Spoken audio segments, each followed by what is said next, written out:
So the OnePlus 12, I've had this for nearly a month now. I've got some thoughts and I want to share them with you.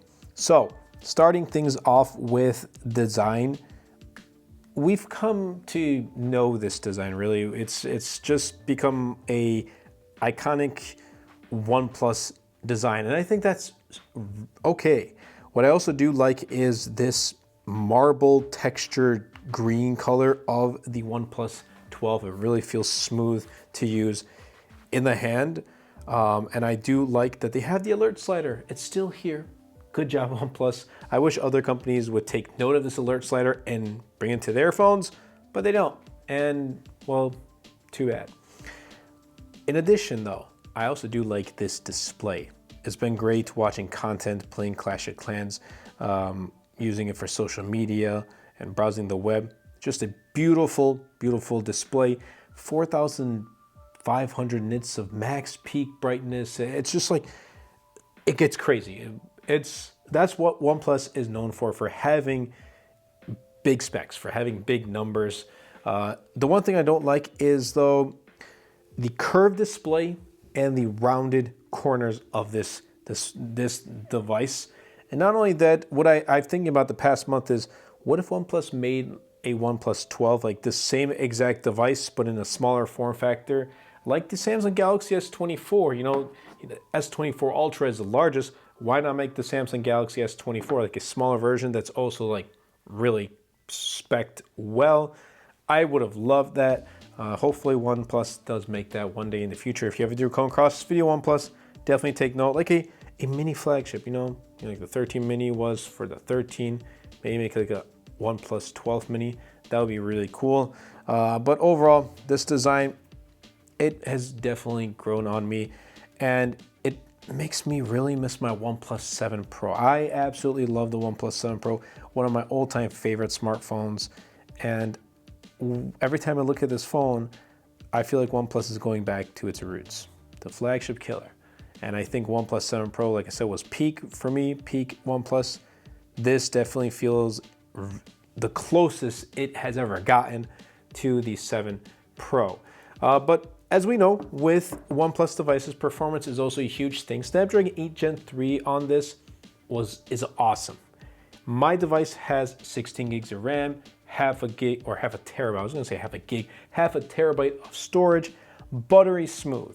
Buttery smooth. It's running Android 14. It's getting 4 years of software updates. It's not gonna get like 7 years like Samsung or Google. And honestly, you know, while those are getting 7 years, actually we have to see if those get 7 years. You know, they promised 7 years, but we're gonna have to see. Maybe if I don't forget in 7 years, we'll come back to these types of videos and see if they actually did support it.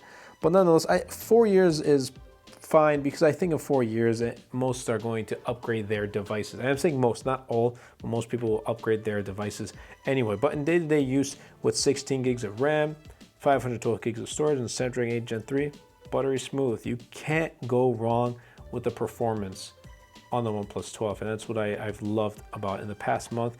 It's given me no issues. It hasn't gotten warm to the touch while I've been using it on the daily, so that's a huge plus. Cameras are good. They're good. But I don't know, I've used the OnePlus 7 Pro, but I've also used other like older devices, the OnePlus 5, the OnePlus 3T, and the OnePlus 1. And while they were flagship killers and they were really great devices, they always cut corners with the camera. And I feel like OnePlus did it again this year. I don't know, they're great cameras, like they really have some good quality, but I just don't get that camera like sensation of a flagship camera. And here's what I can say about OnePlus. If you are looking for a device with everything that's awesome about the phone, but camera's not a priority, then OnePlus is going to be that brand for you. But if you're looking for great camera quality, I wouldn't recommend using the OnePlus like as your main camera device. If it's just like, hey, take your phone out of your pocket and take a couple photos, that is perfectly okay. But if you really want to nitpick and go into detail, it's not going to be this. But you saw photos on screen. They're still really good. Just not going to be my first choice that I would choose. But the one thing I love about OnePlus, which they also do put in a lot of effort and care about, is the battery department. 5,400 milliamp hour battery, and these are dual cell batteries, so that's why they're also able to charge much quicker with 80 watt of Super VOOC charging here in the US. I think outside the US it's getting like 100 watts of charging. In addition, also gets 50 watts of wireless charging, but here's the catch with that. You do have to have an AirView charger to get that 50 watts of charging. But for me, like I have it right here. I put it on the table and I just throw it on charge. I'm all set to go. Like, it's nice to have it. So that's the only catch. It can still wirelessly charge, but just not at 50 watts with normal chargers. Wire charge, again with the 80 watt of Super VOOC charging, I got it to 0 to 100 in about 29 minutes. So again, OnePlus, I applaud you, but how has it held up throughout the day? With no surprise, it's held up really well. It has a larger battery capacity than the Samsung Galaxy S24 Ultra.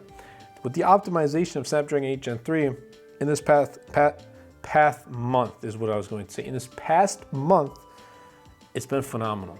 It has been phenomenal, easily gaining like 7 to 8 hours of screen on time. I can recommend it if you really care about battery in your smartphone. And I want to briefly get into the price of this device because, well, it's an important factor for many. So the base model is $799. $899 is for the top model, which is the one I have. I pre-ordered it during its pre-order time, and I took advantage of pretty much getting the larger storage for no extra cost. It was $799 for me, and there was a deal going on. If you trade in your phone, any phone, you get guaranteed $100 off. That for $699, you're getting a flagship device. Like, I'm not using a flagship killer, you're getting a flagship device for $699. A phenomenal device. And this is what I think about OnePlus 12 overall. If you're worried about price, you're getting great things with this. You're paying for a premium phone at a great price, especially when compared to other devices that carry the same specs or specs that are kind of familiar, like the Samsung Galaxy S24 Ultra. This is probably the device to compete with directly rather than its smaller brother, the Galaxy S24.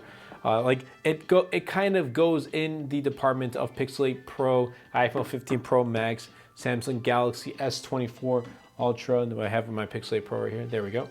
Yeah, so I think it goes in that category. And when you compare it to these devices, I think you're getting more, and it's priced much better than its competitors. So I can easily recommend it. My final thoughts are really this. OnePlus 12, it's competing with the flagship devices, albeit its main cut that I've noticed is the camera quality. It's good, and it really is good. But the thing is, because of those cuts, especially with the camera, maybe it doesn't fully, I just don't fully see it on par with the Galaxy S24 Ultra, Pixel 8 Pro, or iPhone 15 Pro Max, even though a lot of others are comparing it with those. I see why, but I don't know. If you really want to compete with it, make an iPhone or a OnePlus 12 Ultra and have that really compete, like push the specs to its limit with like a larger battery, even faster charging, larger display. I don't know, dude, just higher refresh rate, whatever it is, make a OnePlus 12 Ultra. Then for me, I think it would compete much better, but that's okay. That being said, I can easily recommend this device for those, especially who are looking for awesome performance, great battery, also great buttery smooth software, because I've had the experience with the battery life and with the performance. It's awesome. And also, don't forget the charging speeds. The charging speeds on this are really great. But that's really been it for this video. I hope you guys did enjoy. If you did, definitely be sure to superman that like button, comment down below. Best of all, share this video because it really does help out the channel a lot. It will help push my content out to more people. Check out my latest wallpaper pack in the description down below. It's called Urban Glow. It really does help out the channel. And also my other types of merch, coffee mugs, water bottles, sweatshirts, sweaters, joggers, duffel bags, you name it. We got it. Links in the description down below. And I'll catch you guys in the next episode.